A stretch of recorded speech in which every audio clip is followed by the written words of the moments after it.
This morning, a piece of news instantly excited me, so much so that I didn't even drink my coffee.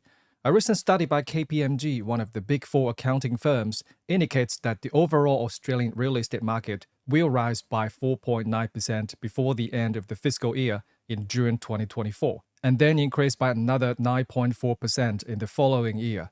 KPMG makes predictions every year, but this time it's very different. They've provided detailed forecasts down to specific time points, cities, and types of properties, specifying how much each will appreciate. The level of detail in their prediction is astonishing. I believe the happiest people upon hearing this news are those who have already bought houses, those in the process of buying, and real estate agents.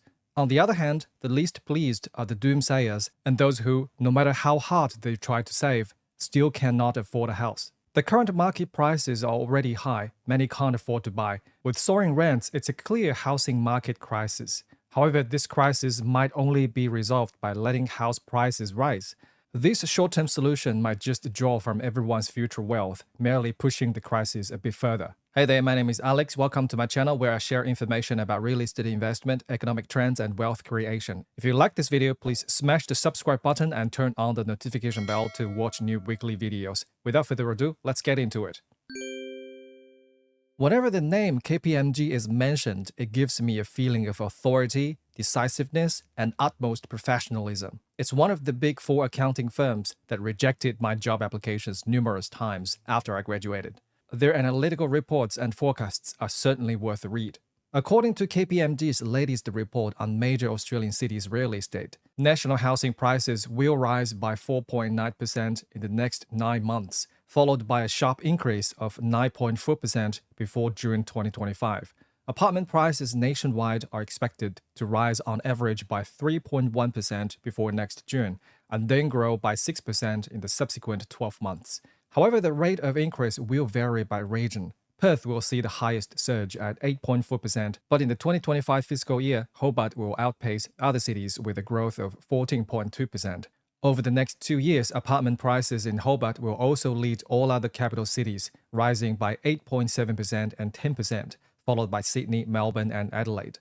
Beyond the specific forecast features, the report also analyzes several market trends. These trends will interact and significantly influence future market directions. Despite high interest rates, limited supply might dominate as the key factor affecting real estate prices in the short term, causing prices to continue rising for the most of the 2024 fiscal year. Due to land scarcity, reduced approvals, slowed construction activities, and increased costs, the price growth for houses and apartments will further accelerate in the next fiscal year. Supply issues combined with other factors like increased immigration leading to housing shortages will push up asset prices.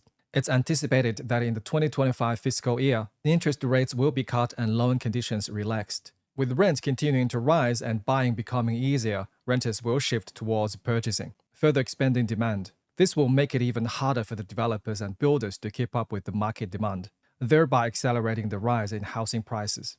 The report also mentions that to bring soaring rents back to normal levels, the number of housing completions must be 76% higher than current predictions. So unless there's a significant reduction in the number of immigrants and international students arriving in Australia, a decrease in rents is simply unfeasible. We all know Australia is facing a severe labor shortage and lacks economic growth momentum, both heavily reliant on substantial immigration. Therefore, reducing immigration numbers in the near term is impractical. Thus, a rise in rents is inevitable, which will, in turn, drive up housing prices. Now, that's a rough summary of the report. If you're interested, you can check KPMG's website. Interestingly, all media references point to KPMG's media release page, essentially their news. I checked the KPMG's website but couldn't find the original report. I even called KPMG's communication department to trace the source and understand the report's analytical models. Well, as expected, they didn't answer. And as of this video's final draft, I've received no response. It seems we might not to see the report itself, let alone scrutinize its derivation process. In reality, KPMG's forecasts, much like those from the big four banks, often provide conclusions without revealing the derivation process. From what I've seen, most institutional forecasts at best get the direction right, but rarely the timing or magnitude. Some even get the direction wrong, like predicting a market plunge over the next 12 months only for the market to rebound in the 8th month. For instance, PropTrack's recent forecast for the Australian housing market this September was amusing. They initially predicted a 9 to 12% drop for Sydney's 2023 housing market, but later revised it to a 3 to 6% increase. Our own tracking at Aussie Housing Strategy shows Sydney's housing market already rose by 8.4% from January to August. So while PropTrack might seem like a sophisticated data analysis company, its content seems less thorough than my modest independent research. Perhaps their article was written by a recent graduate, but we've seen so many of these housing price predictions that none of this is surprising anymore. However, such detailed predictions from KPMG are a first for me. When it comes to economics forecasts, it's best to focus on the predicted market direction, as accuracy in other areas is often very low. In our monthly live sessions at Aussie Housing Strategy, I've shared my views on the Australian housing market for the next 2 years, detailing my reasoning and analysis. My conclusion was that the market would rise, especially after rate cut. On a broader scale, my predictions align with KPMG's. It seems that in the next 2 years, rents will likely continue to rise, and so will housing prices. Unless the government can magically produce hundreds of thousands of new homes, this trend won't change. The era where people can't afford to buy or rent homes will stay. Only by letting house prices rise can the current housing market crisis possibly be resolved. This might sound contradictory, but once I explain, it'll all make sense. Using rising house prices to solve the housing market crisis sounds counterintuitive, but this approach indeed follows the economic principles and might be the best short to medium-term solution. The root of Australia's current housing crisis lies in the explosive population growth mismatched with an extremely low supply of new housing. Population growth is essential for Australia's economic growth, which is undeniable. But why can't the new housing supply keep up? Some argue that the government's approval process is too slow, causing developers to hold land for longer, boosting costs. Others believe that due to rising construction material and labor costs, developers deliberately refrain from building. Moreover, many in the media, especially some buyers agents who profit from assisting buyers in purchasing second-hand homes, often criticizes new homes. They exploit every opportunity to criticize developers, builders, and construction quality, and even spread notions like new homes are expensive or new homes are located too far. Such narratives influence those who are easily affected or lack judgment. A building inspector who recently gained popularity on YouTube specifically exposes homes with poor construction quality. You might ask why? Well, because negativity sells. Who would watch a video praising a well-constructed house? Thus, most content about developers, builders, and new homes in the media tends to be negative. This further reinforces people's biases, leading more individuals, regardless of whether it suits their needs, to compete for second-hand homes. In reality, different types of properties suit different people, and there's no one-size-fits-all formula in real estate investment. By the way, our buyers services at Aussie Housing Strategy cover new and second-hand homes in Australia. So, have you got the reason for the lagging supply? That's right, it's vested interests. If developers can't profit, they won't buy investment properties. If developers and builders can't profit due to high costs, they won't develop land or build properties. Only by encouraging real estate investments, revitalizing the housing market, and pushing up property prices, while simultaneously controlling material, labor, and land holding costs, can we stimulate the game and naturally increase housing supply. The above method can only increase the housing supply, alleviating the current rental crisis. However, with prices still rising and people unable to afford homes, there's no fundamental solution yet.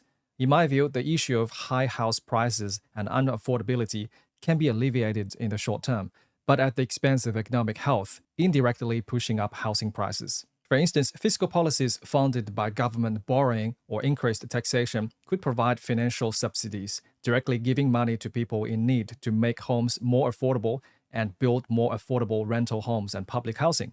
Alternatively, monetary policies could provide more cash and credit, enabling more people to afford homes. But this is like giving people steroids, mortgaging future wealth. Over time, using such short-term stimuli becomes increasingly difficult, and there's a limit to this game. Another method is to increase Australia's overall wealth or per capita wealth. Disruptive innovations that significantly improve productivity can increase wealth, enabling people to afford homes.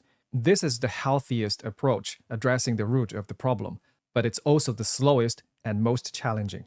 Currently, Australia is experiencing a surge in new immigrants, while addressing labor shortages and boosting Australia's GDP. It's also causing a decline in Australia's per capita GDP, dragging Australia into a per capita GDP recession.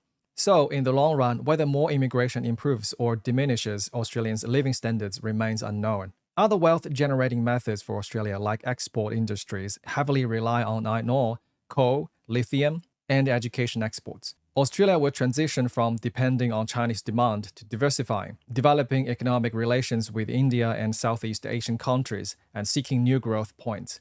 How long this process will take and its outcome remains to be seen. As I was finalizing this video, I suddenly received the news that the Premier of Victoria, who has been in office for 9 years, has resigned. I couldn't be happier. Under his tenure, Melbourne had the world's longest lockdown, damaging its economy, accumulating massive government debt, cancelling the Commonwealth Games, and continuously introducing policies that hurt real estate investment. His resignation is a good outcome for him. However, what policies the new Premier of Victoria will implement is still unknown. If the policies remain unchanged, Melbourne's housing market will still face significant pressures. If you've made it this far, please give me a thumbs up, subscribe, and share this video with your friends. Turn on the notification bell to watch new weekly videos, and follow me on social media at RealCoachAlex. I'll see you in the next video. Have a good one. Bye.